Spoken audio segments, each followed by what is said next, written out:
Bonjour, après le point d'orgue des rassemblements de samedi, le mouvement des Gilets jaunes maintient la pression en ce début de semaine. Nous recevons l'un des Gilets jaunes de la région lyonnaise, Cyril Meunier, bonjour. Bonjour. Merci d'être avec nous. Merci de me recevoir. Gilets jaunes, mais pas porte-parole ni responsable, vous refusez toute notion de leader dans votre organisation? Je ne suis pas du tout un leader, je suis, on va dire, un rassembleur des citoyens, afin qu'on puisse essayer d'organiser justement un mouvement structuré. Voilà. Vous-même, qui êtes-vous? Quelle est votre profession? Vous n'avez pas d'engagement politique par ailleurs? Le mouvement est complètement apolitique et je le suis aussi. J'ai aucun engagement vers aucun parti politique. Moi, je suis fonctionnaire. Je travaille à la mairie de Miribel. Et voilà. Le bilan de la journée de samedi pour vous dans la région lyonnaise, on a parlé de 4000 personnes mobilisées. Alors pour moi, il y en a beaucoup plus. Après, le bilan, c'est un bilan positif. Même nous, on a été surpris par la mobilisation. Beaucoup de gens qui sont venus, qui ne devaient pas venir. Après, c'est beaucoup de citoyens qui n'ont jamais fait de manifestation, jamais, c'était leur première. Et c'est là où on voit que vraiment, on arrive à mobiliser des gens qui, d'habitude, restent chez eux. Alors, pas d'incident ici à Lyon, hein, mais un drame quand même, bien sûr, à Pont-de-Beauvoisin avec un mort et des politiques qui s'en sont emparés. Ça vous dérange que le Rassemblement national, France Insoumise, Nicolas Dupont-Aignan tentent de s'immiscer dans ce mouvement? Alors, ça nous dérange beaucoup parce qu'on a précisé dès le début que c'était un mouvement politique, comme je vous ai dit. Et c'est vraiment un mouvement qui part vraiment des citoyens. Et on refuse qu'un parti politique s'en empare parce qu'on ne veut rien avoir à faire avec eux, en fait. Parce que, en fait, on vote à droite, à gauche. En fait, c'est tous les mêmes pour nous. Pour nous, quoi qu'ils se disent, on ira toujours dans le même sens, que ce soit Macron, Mélenchon ou qui que ce soit. Ils vont toujours s'engraisser, eux, et laisser le peuple d'en bas en bas. Et nous, on refuse tout ça. Comment comptez-vous vous organiser à l'avenir? Alors l'avenir, c'est un mouvement... Structuré quand même ou... Alors on se parle beaucoup, il y a plusieurs rassembleurs comme moi. Parce que tout est parti avec des pages Facebook. Hein, c'est ça en fait, c'est parti sur des pages Facebook, beaucoup de gens qui étaient mobilisés mais en fait ils ne savaient pas où aller. Donc il y a des personnes comme moi qui sont décidées à monter des pages pour rassembler un maximum de personnes et les diriger sur différents mouvements. Alors la suite du mouvement, c'est sûr qu'on reste motivé. Et nous allons en discuter justement sur la suite du mouvement. Il y aura des opérations coup de poing, mais ça on ne peut pas vous en dire davantage. Mais ça se décide, il y en aura la semaine, le week-end, et on va faire en sorte de continuer à se faire entendre.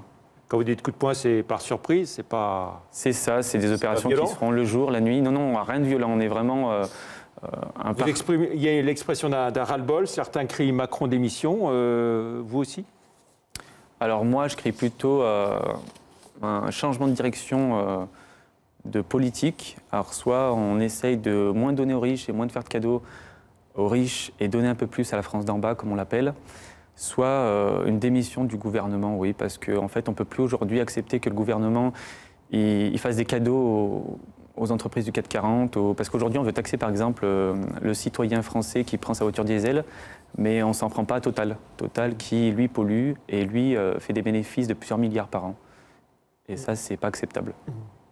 La transition énergétique, c'est quand même quelque chose vers lequel il faut aller. Tout à fait. Nous, on est pour la transition écologique. Je veux dire, il faut qu'on change, on en est conscient. Après, il faut que aussi en haut, ils fassent des efforts et qu'ils nous donnent les moyens de changer. Parce qu'aujourd'hui, on ne peut pas demander à quelqu'un qui touche 1 200 € de pouvoir changer sa voiture du jour au lendemain et de passer à l'électrique.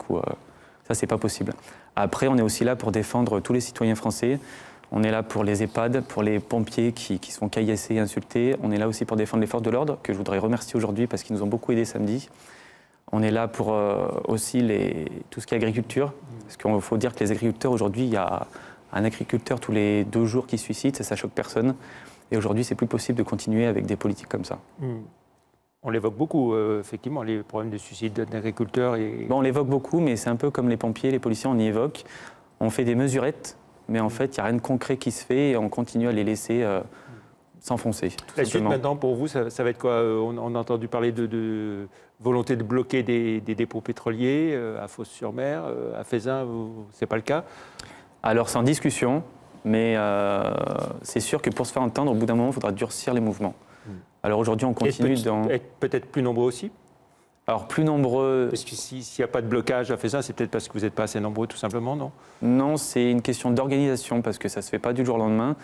Et on attend aussi de rassembler, c'est-à-dire on On aimerait, et moi j'appelle justement tous les professionnels de tous les bords, routiers, agriculteurs, de nous rejoindre parce que vraiment aujourd'hui c'est pour un changement de politique, mais global. Alors il y a tous ceux qui voulaient travailler, qui n'apprécient pas non plus d'être bloqués, on les a entendus.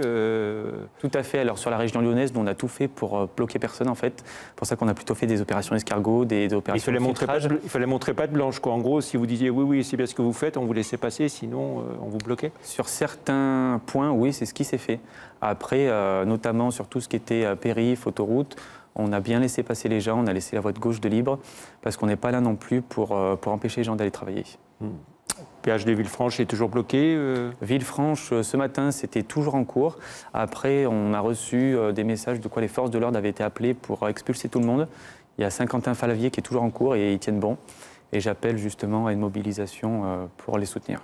Merci Cyril Meunier d'être venu dans l'invité de la rédaction. Merci, au revoir. Merci à vous.